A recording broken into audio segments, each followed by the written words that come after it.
যুক্তরাষ্ট্রের federal reserve নয়, বাংলাদেশ ব্যাংকের সার্ভার ব্যবহার করেই বাংলাদেশের রিজার্ভের টাকা চুরি করা হয়েছে বলে প্রাথমিক তদন্তে নিশ্চিত হয়ে গেছে। কেন্দ্রীয় ব্যাংকের তথ্য প্রযুক্তি নিরাপত্তা ব্যবস্থার চরম দুর্বলতার সুযোগেই এমন ঘটনা ঘটেছে। তবে সার্ভার হ্যাকড হয়েছে নাকি বাংলাদেশ ব্যাংকের কারো যোগসাজশে সুইফট কোড ব্যবহার করা হয়েছে এ বিষয়ে এখনও নিশ্চিত নয় তদন্ত কমিটি। চ্যানেল 9কে দেওয়া সাক্ষাৎকারে এসব তথ্য জানিয়েছেন বাংলাদেশ ব্যাংকের তদন্ত কমিটির সদস্য তানফির হাসান জোহা। ফরহাদ হোসেনের প্রতিবেদনে দেখুন বিস্তারিত। নিউ ইয়র্কের ফেডারেল রিজার্ভ থেকে বাংলাদেশের 800 কোটি টাকা লোপাটের খবর বেরিয়ে আসার পরই এ বিষয়ে তদন্তের তৎপরতা শুরু করে বাংলাদেশ ব্যাংক। সংশ্লিষ্ট বিভিন্ন পক্ষের সমন্বয়ে গঠিত তদন্ত কমিটিতে রয়েছে সাইবার নিরাপত্তা নিয়ে কাজ করা বিশেষজ্ঞরাও। কেন্দ্রীয় ব্যাংকের সার্ভার পরীক্ষা করে তারা নিশ্চিত হয়েছেন যে এই সিস্টেম ব্যবহার করেই রিজার্ভের অর্থ লোপাট হয়েছে।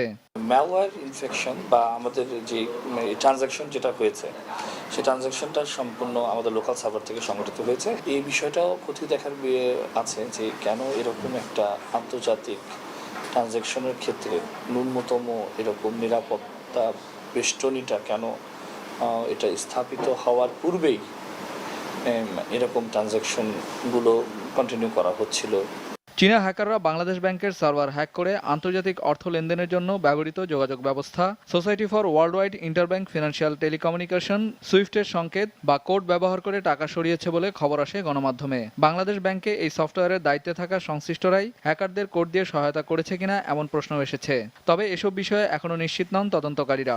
স্পেশালাইজড কোডটা আসলে কোন থ্রুতে এখানে আমাদের সার্ভারের মধ্যে প্রবেশ করেছে এবং কিভাবে আমাদের একটি স্পেসিফিক কিছু আইডি আছে যে আইডিগুলোতে তারা দখল নিতে সক্ষম হয়েছে, সেই বিষয়টা আমরা এখন প্রাথমিক অবস্থায় এটা খতিয়ে দেখছি। আন্তর্জাতিক অর্থ লেনদেনের জন্য ব্যবহার করা সুইফট নেটওয়ার্কের বাংলাদেশ অংশ কেন্দ্রীয় ব্যাংকে স্থাপন করেছে ভারত। বলা হচ্ছে এই সফটওয়্যারের নিয়ন্ত্রণও ভারতের হাতে। তবে নিয়ন্ত্রণের ভার অন্য দেশের হাতে থাকার খবরটি সঠিক নয় বলে জানালেন তদন্ত কমিটির এই সদস্য।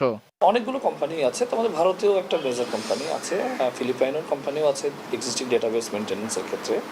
সার্ভিসিং ছাড়া আমাদের এক্সিস্টিং ডেটাবেসে অন্য কোনো দেশের প্রতিনিধি ঢোকার কোনো সম্ভাবনা এখানে নেই। সাইবার নিরাপত্তা বিশেষজ্ঞ তানভীর হাসান মনে করেন, ইন্টারপোলের তথ্য প্রযুক্তির সহায়তা নিলে বাংলাদেশের চুরি যাওয়া টাকা দ্রুত সময়ের মধ্যে ফেরত আনা সম্ভব হবে। যদি এটা ফরহাদ হোসেন, নিউজ 9, ঢাকা।